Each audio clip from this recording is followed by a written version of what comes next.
الحياه عباره عن ايه؟ زي ماتش ماشي، في جمهور وفي لاعبين، وطبيعي نكون كلنا لاعبين يعني بنعمل اي حاجه في حياتنا، وطبيعي نكون كلنا جمهور لاي حاجه تانية.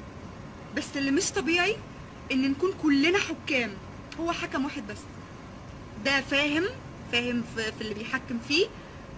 مش كل الجمهور جاي يحكم ومش كل اللاعبين حكام، احنا بسم الله ما شاء الله بقينا كلنا حكام، كل الناس ماشيه تحكم على الفاضيه وعلى المليانه ماشي. انا هتكلم في مثالين اتنين بس ماشي، والاتنين من السوشيال ميديا، لان السوشيال ميديا دي بتبين سلوك الناس قوي على حقيقته، لان مفيش رقابه، اي حد بينزل اللي هو عايزه، اي حد بيرد برده زي ما هو عايز.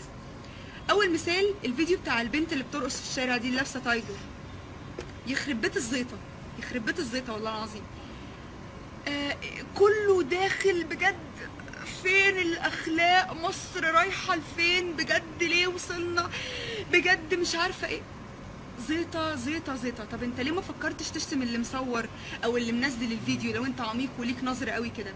وبعدين في حاجه اسمها كايرو زوم ماشي. كايرو زوم دول فوتوغرافرز كده بيصوروا من ايفنتس، بيصوروا من نايت كلابز، بيصوروا من ديسكوهات، معظم صورهم راقصات مثلا، خلينا نقول راقصات، وناس لابسه لبس نسيوا يلبسوه ماشي. محدش فكر يعمل كل ده، محدش لا بيشتم ولا حد بيقعد يشير ويقول الفيك ده كله ماشي. ليه؟ لان الحاجه شيك ولاد ناس، دي عادي مع انه نفس الفعل ماشي. تاني مثال الفيديوهات اللي بتنزل على الفيسبوك، مش عارفه الناس اللي بتنزل فيديوهات دي.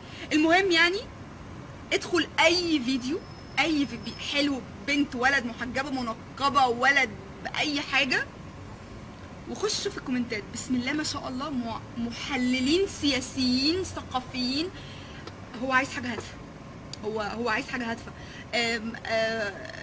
هتلاقي نص الكومنتات حد عميق داخل كاتب بجد يا ادمن ايه الهادف في الفيديو ده؟ بجد كفايه فيديوهات سخيفه ما فيهاش حاجه مفيده.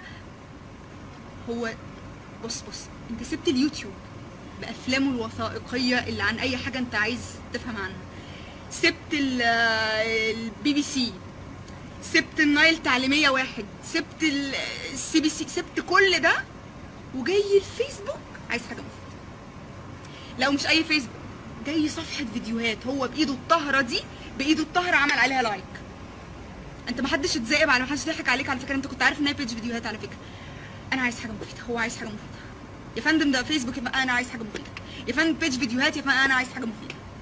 يا سخيف، ما ويدخل بقى يحكم بقى في تربيه هذا الشخص اللي عامل الفيديو بقى، ويقعد يشتم، فاكر ان هيخشوا كل الناس اللي هتخش هتقول عليه احسن 100 مره من اللي عامل الفيديو، ويعملوا له لايك، وهياخدوا الكومنت بتاعه ويبروزوه كده بالاحمر ويحطوه في بيج الكومنت الجميل.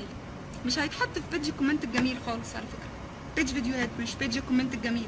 نكبر مخنا شويه يا جماعه، نكبر مخنا، خلي ليكوا نظره كده، فكر في الحاجه قبل ما تحكم على حد او قبل ما تحكم على اي حاجه.